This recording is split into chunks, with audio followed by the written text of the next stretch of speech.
welcome to Express News with me, Deepika, your daily half-an-hour window that brings you 100 news and updates from the country and the world in 30 minutes. Let's begin.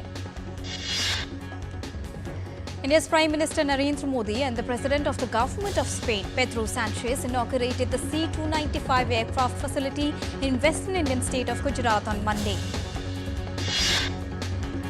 On the occasion, Prime Minister Narendra Modi underscored that the facility will not only strengthen India-Spain relationship but also boost country's mission of Make in India, making for the world. Both the leaders also took a walkthrough of the exhibition showcased on the occasion. Prime Minister Narendra Modi held productive discussions with the President of the Government of Spain, Pedro Sanchez, at Vadodara's Lakshmi Vilas Palace. Prime Minister Narendra Modi took stock of the progress in India-Spain relations and highlighted the strength the relationship holds. Prime Minister Modi and Pedro Sanchez also met business delegation from India and Spain. The leaders held talks to advance business ties between both the countries. Earlier in the day, Prime Minister Narendra Modi and Pedro Sanchez held a roadshow in Vadodara city and were greeted by people standing on both the sides of the route. Performers dotted the sides of the road, showcasing India's rich culture in the form of dances and traditional costumes. People were seen waving at both the leaders as they gave a rousing welcome to Sanchez. During the rally, a specially able girl presented portraits to Indian Prime Minister Narendra Modi as well as to the President of the Government of Spain, Pedro Sanchez. Early in morning, the President of the Government of Spain, Pedro Sanchez, arrived in West Indian city of Vadodara on three-day visit to India. This is the first visit of Pedro Sanchez to India. India's Ministry of External Affairs briefed the media on the ongoing visit of President of the Government of Spain to India. External Affairs Ministry Secretary West Tanmay Lal said that C-295 plant is the collaboration between Tata Advanced Systems and Airbus Spain. Ministry Secretary highlighted wide-ranging India-Spain bilateral trade that now stands at $10 billion. Prime Minister Narendra Modi inaugurated Bharat Mata Sarovar in Gujarat's Amreli on Monday. This project aims to significantly improve ease of living and accelerate growth in the region. Prime Minister Narendra Modi also laid the foundation stone for various developmental projects of worth around 4,900 crore rupees at Amreli. Chief of the Naval Staff of the Indian Navy Admiral Dinesh Tripathi opened Swalamban 2024 at Bharat Mandapam in New Delhi on Monday. The two-day expo is themed Strength and Power through Innovation and Indigenization. Maharashtra Chief Minister and Shiv Sena Chief Eknath Shinde filed his nomination on Monday from Kopri Pachpakkadi Assembly constituency for upcoming Maharashtra State Assembly election. The sea phase of the 31st edition of the Singapore-India Maritime Bilateral Exercise was conducted on Monday. Advanced naval drills were used in the exercise. The station house officer of Jamia Nagar Police Station in Southeast Delhi was beaten up by a father-son duo for investigating a bike silencer as it was allegedly modified.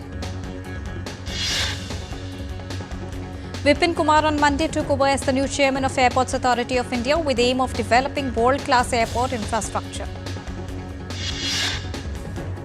At close, the Sensex jumped to 602 points to settle at 80,000 on Monday and Nifty surged 158 points at 24,340. As Diwali festival approaches, the prices of gold and silver are also increasing. Gold futures maturing on 5th of December stood at 78,150 rupees per 10 grams on the MCX. Silver futures maturing on the 5th of December were retailing at 96,380 rupees per kilogram on the MCX. Indian rupee closed flat at 84.07 against the US dollar on Thursday. Capital expenditure of India's private and public sector recovered from a lull in the first quarter. The overall investments jumped 42.5% in the second quarter of 2024-25 to 9.21 lakh crore rupees. Brent crude oil was down by 5.4% at $71 per barrel on Monday, while West Texas Intermediate crude dropped 5.6% to $67 per barrel. On Monday, the benchmark Nikkei 225 rose about 1.73%, leading gains in Asian markets, while the yen trading at 153 per dollar. In Bangladesh, the Dhaka Stock Exchange experienced a fourth consecutive day of decline in trading on Monday amidst political uncertainties. Boeing Aviation Company on Monday launched a stock offering that could raise roughly $19 billion. The company is looking to strengthen its finances squeezed by a month-long worker strike. Indonesia blocked Apple Inc. from selling its latest iPhone 16 in the country, saying the company has yet to meet local investment requirements. Egypt's President Abdel Fattah el-Sisi made an announcement of initial two-day ceasefire in Gaza to exchange 4 Israeli hostages of Hamas for Palestinian prisoners after more than a year of conflict between Israel and Hamas. Addressing a memorial ceremony for soldiers killed in the conflict, Israeli Prime Minister Benjamin Netanyahu said that Israel fulfilled its promise to retaliate against Iranian attack on its cities. Amid the ceasefire talks, fighting between Israel and Lebanon continues as Israel strikes villages along the border in Lebanon on Monday. Ukraine claims Russian forces on Monday bombed Kharkiv city and the surrounding region, injuring at least 21 people, including 5 children. Meanwhile, Russia claims it took control of another village in eastern Ukraine. Fire raged in an ethanol plant in Russia's Voronezh region after Ukraine's drone targeted an industrial facility on Sunday, injuring 1 person. North Korea blamed South Korea's military for sending drones into its territory, calling it an infringement upon Pyongyang's sovereignty. Meanwhile, South Korea's military termed the argument as unilateral claim. Speaking at a press conference in Brussels, NATO Secretary General Mark Rutte said that deepening Russia-North Korea cooperation is a threat to Euro-Atlantic security. He addressed the media after Japan's ruling Liberal Democratic Party and its coalition partner lost their majority. Japan's Prime Minister Shigeru Ishiba on Monday said LDP lost majority due to its poor handling of its political fund scandal. With US presidential elections just 9 days away, Vice President Kamala Harris spent Sunday traversing the battleground state of Pennsylvania.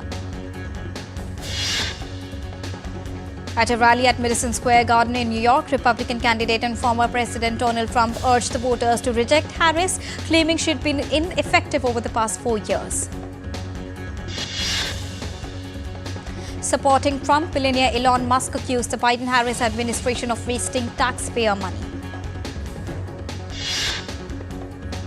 Georgian President Salome Zurabichvili called on people to take to the streets to protest the results of disputed parliamentary election that the ruling party Georgian Dream won with 54% of the votes. European Council President Charles Michel has pushed for a swift and transparent investigation of alleged irregularities during the elections in Georgia. After Social Democrat landslide election victory on Sunday, leader Vilija Blankovic-Uete said her government will target defense spending of at least 3.5% of its gross domestic product. Ecuador's National Assembly approved a bill proposed by President Daniel Noboa that seeks to expand direct private investment in the electricity sector as the nation faces a severe energy crisis with power outages of up to 14 hours a day. People living in Spain's San Sebastian marched on Sunday against excessive tourism and called for a change in the tourism model, arguing that tourist flats push up local prices. Representatives of the member states of the Union for the Mediterranean gathered in Barcelona for its regional forum. Addressing the situation in the Middle East is on the agenda. Train services between Colombo and Kankisanturai resumed on Monday following the modernization of 65 kilometers long Maho-Anuradhapura section of the Northern Railway line. Hungarian President and his Serbian counterpart, Alexander Vučić, addressed a joint press conference on Monday in Belgrade and highlighted the energy security of both the countries, which is interconnected. Hundreds of top scientists from over 20 countries attended the 2024 World Laureates Forum in Shanghai, China, a three-day event which is based on the theme called Excellence in Science. Time to take a short break. We'll be right back.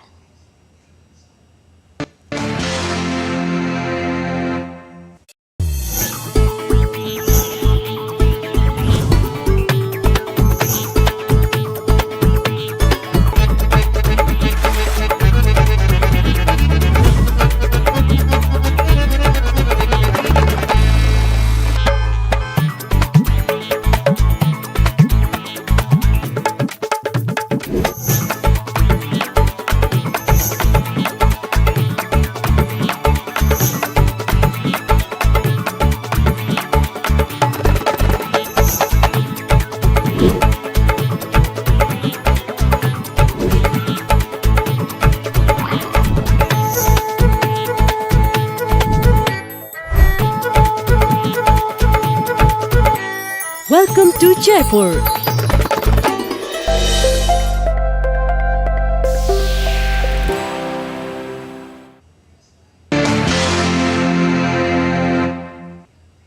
Welcome back after that short break. You're watching Express News. Let's continue. Indian Meteorological Department has predicted rainfall accompanied with thunderstorm and lightning at isolated places over the southern and western states of India. IMD said that during past 24 hours, heavy to very heavy rainfall at isolated places over Kerala, Lakshadweep and sub-Himalayan West Bengal was recorded. The quality of air has worsened in the national capital, New Delhi, in the past 24 hours after a short breather of 2 days, causing problems to the people who are already dealing with respiratory disorders.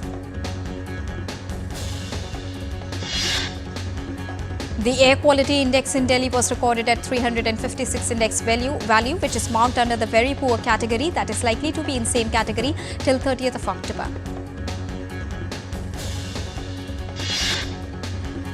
According to UN Office for the Coordination of Humanitarian Affairs, torrential rains and severe flooding have affected around 6.9 million people in West and Central Africa so far.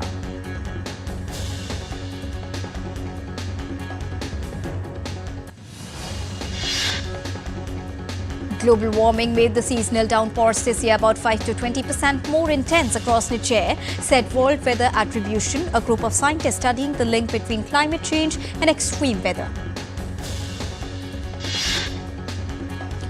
Residents of Mexico's eastern Veracruz state navigate the streets using kayaks after heavy rains caused the Pepalopan River to overflow and flood into homes.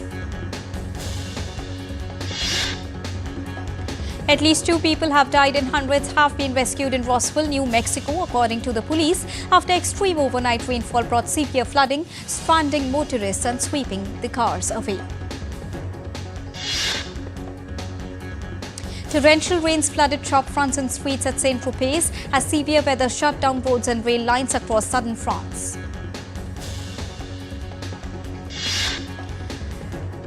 Many departments in the south of France are still at risk of floods and one at high risk even as the rain subsides in most areas. Ayodhya is all set to host its first Grand Diwali celebration at the newly built Sri Rama Janmabhoomi temple. The UP government is aiming to create a world record by lighting 28 lakh diyas along the banks of the Saryu River. Vadodara's BAPS Swaminarayan temple held a grand Maha-Aarti featuring 5,000 oil lamps. Thousands of devotees gathered, uniting in this spirited celebration. Key Delhi landmarks including Rashtrapati Bhavan and India Gate shine in red to highlight dyslexia awareness. This annual October campaign, part of International Dyslexia Awareness Month, supports the Go Red initiative. In the spirit of Diwali, the Blind School Diwali Bazaar, one of Delhi's largest festive shopping hubs, offers an inspiring showcase of self-reliance and talent displayed by visually impaired students. Demands of idols of Goddess Lakshmi and Lord Ganesh has increased ahead of Diwali. In a celebration of strength and heritage, Dal Lake in Kashmir hosted a historic event, the first ever traditional boat race for women organized by Jakers. The race drew over 150 enthusiastic women, breaking barriers and marking a step forward in empowerment. Thousands gathered in London's Trafalgar Square on Sunday for the Hindu festival of Diwali. The event drew around 10,000 members of UK's Asian population, along with tourists and the locals. International Animation Day is observed on the 28th of October every year. Launched in the year 2002 by the International Animated Film Association, a part of UNESCO, this day is all about inspiring fresh talent and celebrating world of animation. Thailand's King Maha Vajiralongkorn and Queen Suthida presided over a ceremonial royal barge procession to mark his 72nd birthday along the Chao Phraya River in Bangkok. Tens of thousands of Thais lined the banks of the river to witness the grand royal barge procession that showcased Thailand's rich cultural heritage. The fourth edition of Forever is now to international art exhibition kicked off recently near Egypt's Giza pyramids, showcasing 12 artworks by artists from different countries.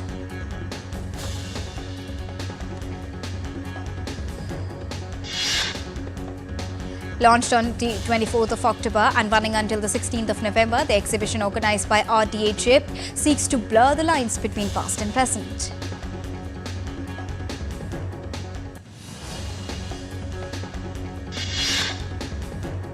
Alleys at the Paris Games Week's video game fair were filled with life-size video game, manga and comic book characters. On cosplayers flocked to the event. Cosplaying is a growing trend in France, with increasing numbers of people trying their hand at crafting costumes and role-playing characters from various series and games. 40 pets showed off their spooky Halloween costumes in Hong Kong as they teamed with their owners to compete for the Best Dressed title. 14 cats and 26 dogs showcased their unique style on stage, donning diverse costumes from pumpkin witches, dark nuns to Chinese-style zombies. Streets of Mexico burst with color as hundreds of skeletons adorned in flowers and traditional dress paraded on the capital's main boulevard as part of the Day of the Dead festivities. Mexicans painted and got dressed up at the iconic Mexican skeleton La Catrina for pre-Day of the Dead celebrations. The parade is one of the city's many events for the Day of the Dead.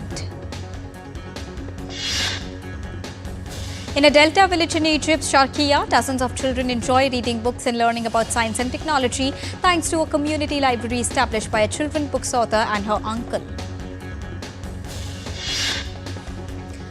Community library offered children access to cultural activities that are otherwise not available in the remote village.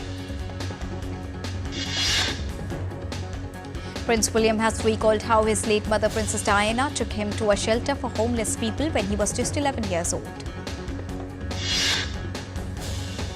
In a forthcoming documentary, Prince William talks about the profound impact of visits he made to the Passage homelessness shelter with his mother when he was a child and how it helped him see outside the palace walls.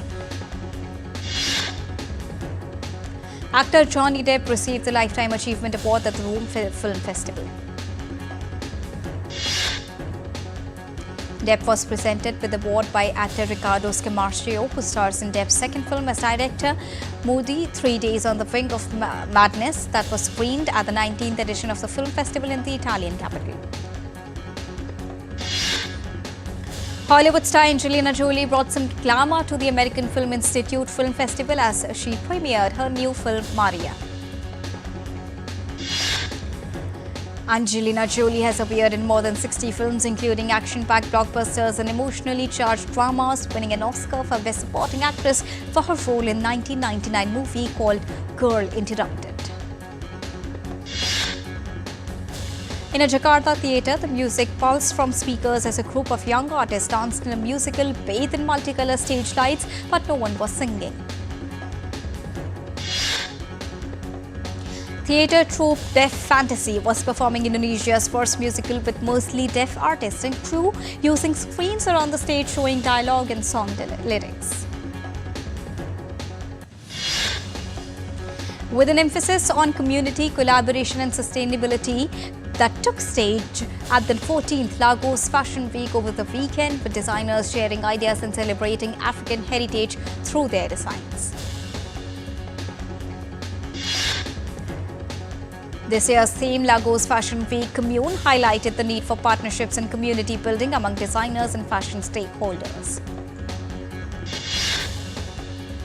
Prime Minister Narendra Modi highlighted India's passion for football. He said Barcelona and Real Madrid match has huge attraction among Indians. Former Indian cricketer VVS Lakshman will step in as the head coach of the team during their white ball tour of South Africa next month.